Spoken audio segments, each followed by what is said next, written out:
ये क्वेश्चन बोला गया हम लोगों से, एग्जाम्पल है। इस ट्रायंगल में हमें ये सारी चीज़ें प्रूव करनी है। तो सबसे पहले A D C B E C, A D C और बी ई सी,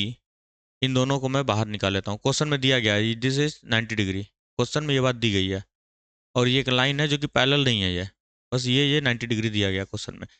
तो मैंने ए डी सी ट्राइंगल को और बी ई सी ट्राइंगल को साइड में निकाल लिया। ये 90 ऑलरेडी गिवन था और एंगल सी क्या है, दोनों में कॉमन है। तो इसका मतलब ये दोनों ट्राइंगल आपस में हो जाएंगे similar by criteria angle angle. सही है, तो ये चीज़ पहला पार्ट प्रूव हो गया। एंगल एंगल से लिख सकते हैं ना, यहाँ लिख दे रहा हूँ मैं, चलो। In triangle A D C and triangle B E C, angle A D C equals angle B E C equals 90 degree, ये गिवन है हमको, ये हमें गिवन है। और sir angle A C D, angle A C D equals angle B C E, common है ये angle, common है ये एंगल सर। तो दो एंगल्स अगर बराबर हो गए डेट मीन्स ये ट्राइंगल हमारा सिमिलर है। A D C is similar to triangle B E C by angle angle criteria, by angle angle criteria. अब अगर दो ट्राइंगल्स आपस में सिमिलर हो जाते हैं तो उनके करस्पॉन्डिंग एंगल्स बराबर हो जाते हैं एंड देयर क्या साइड्स प्रोपोर्शनल हो जाता है ना, साइड्स का रेशियो सेम हो जाता है। अब यहाँ पर ये हो गया तो सर ये वाला एंगल भी बराबर हो जाएगा, this angle will be equal to this angle, यहाँ लिख देता हूँ मैं, angle C A D equals angle C B E, angle C B E, ये हो जाएगा। और क्या होने वाला है, यहाँ पर देखो, जब भी प्रोडक्ट में लिखा गया हो, जब भी साइड्स को प्रोडक्ट में लिखा गया हो और इक्वल करके लिखा गया हो, दैट मीन्स ये सिमिलरिटी ट्रायंगल का ही है। क्योंकि एक साइड को नीचे भेजूंगा, इधर से एक को भेजूंगा तो रेशियो में आ जाएगा ये। जब भी दो साइड्स का मल्टीप्लाई करके लिखा गया होगा किसी भी क्वेश्चन में, आंख बंद करके सिमिलर ट्रायंगल से करना है उसको, सिमिलर ट्रायंगल ही है वो। ठीक,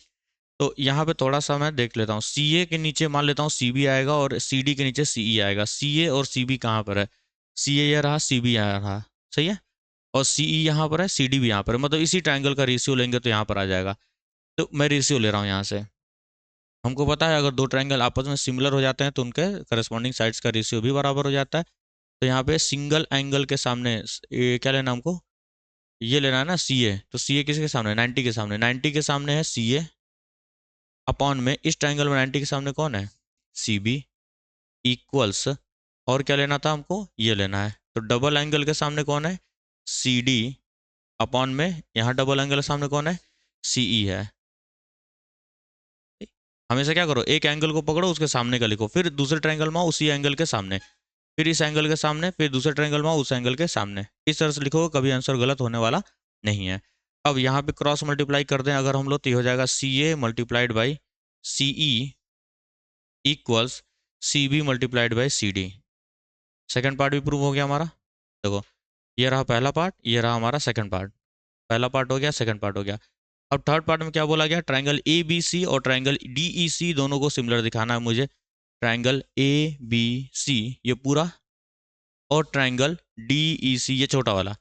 तो एक काम करते हैं, फिर से इनको साइड में बना लेते हैं, है ना। साइड में बनाने से चीज़ें आसान हो जाती हैं हमारी थोड़ी सी। तो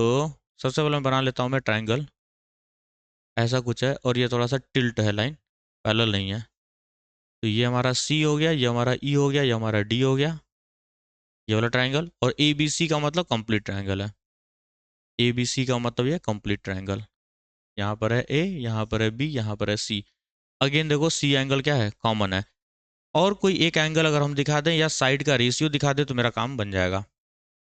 है ना। अब चलो क्राइटेरिया ढूंढो जरा। सर दिस एंगल मतलब ये वाला एंगल इसके बराबर नहीं है क्योंकि ये पैरेलल नहीं दिया गया है। क्वेश्चन में ऐसा कहीं मेंशन नहीं किया गया है, दिखाया क्या कहीं पे, क्वेश्चन में पैरेलल की बात नहीं किया है। हाँ है नहीं ना, टिल्ट करके बनाया गया है, तो मतलब एंगल नहीं ले पाएंगे हम लोग।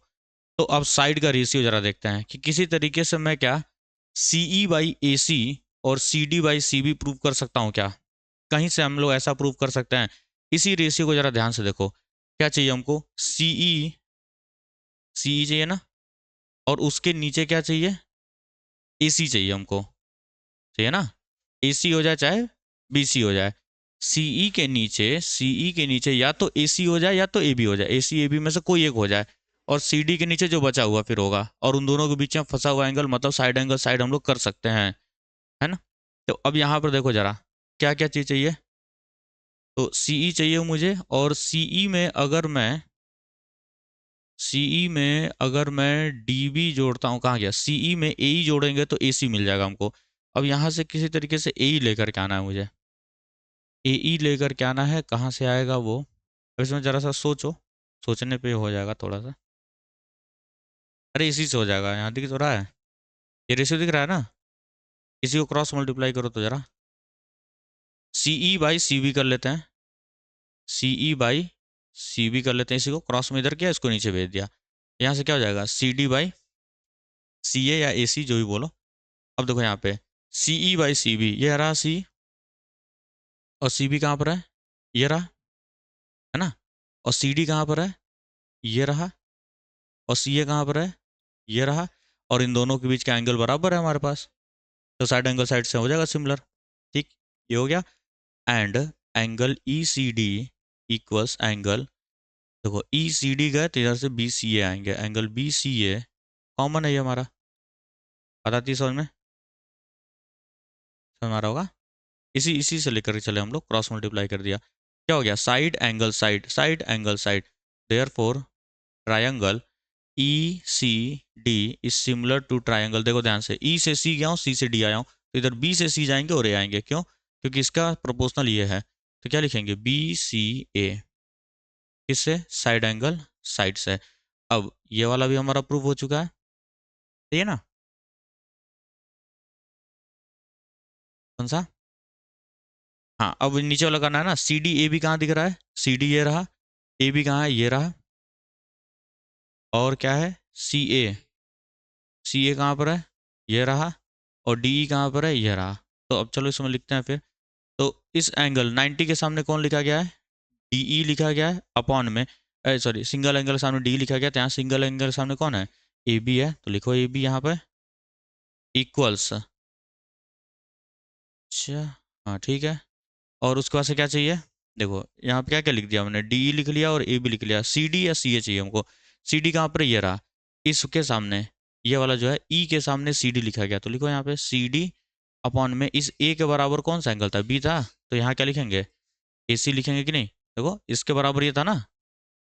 बोलो भाई सिंगल एंगल, तो ये है ना यहाँ पे ये, तो इसके सामने कौन है, AC है, अगेन क्रॉस मल्टीप्लाई करते हैं हम लोग, तो क्या आ जाएगा, DE इंटू AC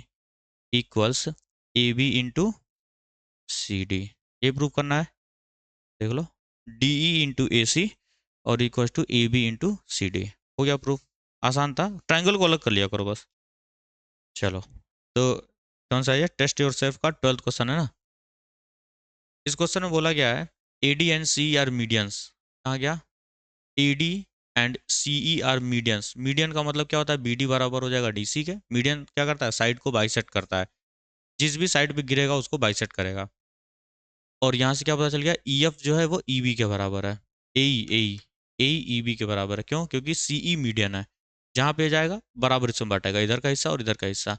हमें क्या प्रूव करना है कि दिस एंड दिस इज बराबर, तो सबसे पहले सर हमें एक ऐसा ट्रायंगल लेना पड़ेगा जिसमें ये दोनों साइड्स आ रहे हों, मतलब ये ना भी आ रहा हो, मतलब ऐसा कुछ कि EF भी आए, FB भी आए, और BD और DC भी आ जाए, तो दिखा यहाँ पे ये एक ट्रायंगल छोटा वाला और एक ये बड़ा वाला ट्रायंगल, इस छोटे में देखो FB आ रहा है और BD भी आ रहा है, और इस बड़े ट्रायंगल में देखें तो BD DC भी आ रहा है और BE भी आ रहा है, सही है ना, तो इसको लेके चलते हैं हम लोग प्रूफ में, प्रूफ में लेके चलते हैं, इन ट्रायंगल FBD छोटा वाला and triangle EBC, triangle EBC, ठीक है, ये दोनों सिमिलर होगा, क्यों होगा, क्योंकि एंगल B तो पहले ही दिख रहा है, कॉमन है दोनों में, angle B equals angle B, side में नहीं बना रहा हूँ, समझ आ रही बात ना, और ये वाला एंगल इस वाले एंगल के बराबर होगा, क्यों, क्योंकि ये पैरेलल लाइंस है, गिवन है, गिवन हमको DF पैरेलल, तो ये एंगल और ये एंगल, ये दोनों एंगल आपस में बराबर हो जाएंगे, क्या बोलेंगे इसको, करस्पॉन्डिंग एंगल बोलते हैं कि नहीं, तो angle BFD will be equal to angle BEC, corresponding angles, corresponding angles, और ये तो कॉमन ही है, तो ये दोनों ट्रायंगल आपस में सिमिलर हो गए। Triangle F B D is similar to triangle E B C by angle angle criteria, angle angle similarity से हो गए। अब हम लोग क्या कर सकते हैं सर, सिंगल एंगल के सामने कौन लिखा गया है, बी डी, मैं लिख सकता हूँ यहाँ पे बी डी अपॉन में दूसरे ट्रायंगल में, चलो सिंगल एंगल सामने कौन है, पूरा पूरा बी सी है, तो बी सी लिख दिया गया, इक्वल्स टू, यहाँ पे देखो ये एंगल आपस में बराबर हो जाएगा, ये 3 और ये 3, इसके सामने कौन लिखा गया है, बी एफ लिखा गया है, अपॉन में इसके सामने क्या लिखा गया है, बी ई लिखा गया है, या ई बी बोलो बी ई बोलो, जो भी करना। और हमें क्या प्रूव करना था, E F equals to F B, values को पुट करते हैं हम लोग यहाँ पे पहले। सर हमको पता है बी डी जो है वो डी सी के बराबर है, तो इस बी सी को मैं क्या लिख सकता हूँ, B D plus D C लिख सकता हूँ, लिखा सकता है ना, देखो बी डी को मैं लिख सकता हूँ B D plus D C लिख सकते हैं हम लोग, तो यहाँ पे मैं कर देता हूँ बी डी अपॉन में B D plus D C equals B F, छोटा ही पार्ट है इसको रहने दो as it is, B F upon में, सर इस बी ई को क्या लिख सकते हैं हम लोग, B F plus F E, तो यहाँ लिख सकता हूँ मैं B F plus F E लिख सकते हैं। अब यहाँ वैल्यूज को पुट करते हैं, देखो डी सी किसके बराबर है, बी डी के बराबर है, डी सी बी डी के बराबर है, यहाँ बी डी रख सकता हूँ मैं, तो 1/2 हो जाएगा, क्या लिख दे रहा हूँ, चलो नीचे दिखाई दे रहा होगा, अब नहीं दिखाई देगा, ऊपर लिखते हैं बी डी अपॉन में B D plus B D लिख सकता हूँ कि नहीं, क्योंकि डी सी किसके बराबर है, बी डी के बराबर है, B D plus B D equals, इसको तो एज इट इज रखो क्योंकि यहाँ पे कोई रिलेशन हमारे पास नहीं है, B F plus F E. अगर इसको सिंप्लीफाई करोगे तो एक कट जाएगा, 1/2 बच रहा है कि नहीं, 1/2 is equal to B F upon में B F plus F E, cross multiply करने आता होगा, क्रॉस मल्टीप्लाई कर लो, B F plus F E equals to B F, sir इस बी एफ को उधर लेकर के जाया जाएगा तो बचेगा कितना, बी एफ बराबर एफ ई, और यही प्रूव करना था कि नहीं, देखो एफ बी बराबर एफ ई, ई एफ लिख सकते हैं ना, और इसको लिख सकते हैं एफ बी बराबर ई एफ, ये प्रूव करना था हमको, तो पहला पार्ट प्रूव हो गया, मीन्स हमको पता चल गया है कि ये वाला साइड और ये वाला साइड भी दोनों आपस में बराबर है। अब हमको क्या करना है, A G is to G D 2:1 prove करना है, तो सर ए जी जी डी कहाँ पर आ रहा है, इस ट्रायंगल में आ रहा है कि नहीं आ रहा है, तो इस ट्रायंगल को लेना पड़ेगा हमें, इस ट्रायंगल को लेना पड़ेगा ना, तो ये वाला triangle low, A F D और बीपीटी लगा देते हैं क्योंकि ये दोनों लाइन आपस में पैरेलल हैं। तो अब कंसिडर कर लेते हैं, क्योंकि ए जी जी डी कहाँ पर आ रहा है, इसी ट्रायंगल में आ रहा है, और हमेशा बेस लेकर चलते हैं, पूरे ट्रायंगल को मत लेकर चलना, बेस के पैरेलल होना चाहिए, तो ये बेस इसको मानूंगा तो ये पैरेलल हो जाएगा, सही है ना, या तो सिमिलरिटी क्राइटेरिया भी दिखा सकते हो तुम, अगर बेसिस चाहिए होते, ईजी और एफडी का रेशियो चाहिए होता तो सिमिलरिटी क्राइटेरिया लगाता मैं, लेकिन यहाँ पे जो साइड कटे हैं उन्हीं का रेशियो लेकर के चलना है मुझे, इसलिए बीपीटी लगाया जा सकता है, क्योंकि बीपीटी क्या बताता है, जो साइड कट होता है उसके साइड्स का, उसके जो पार्ट्स का रेशियो, बेस का रेशियो कभी नहीं बताता है,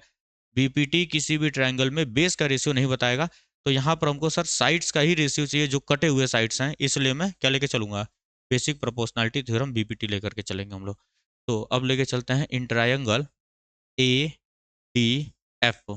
ये वाला ट्रायंगल लेके चल रहा हूँ ए डी एफ, और इसमें हमको पता है since E G is parallel to F D,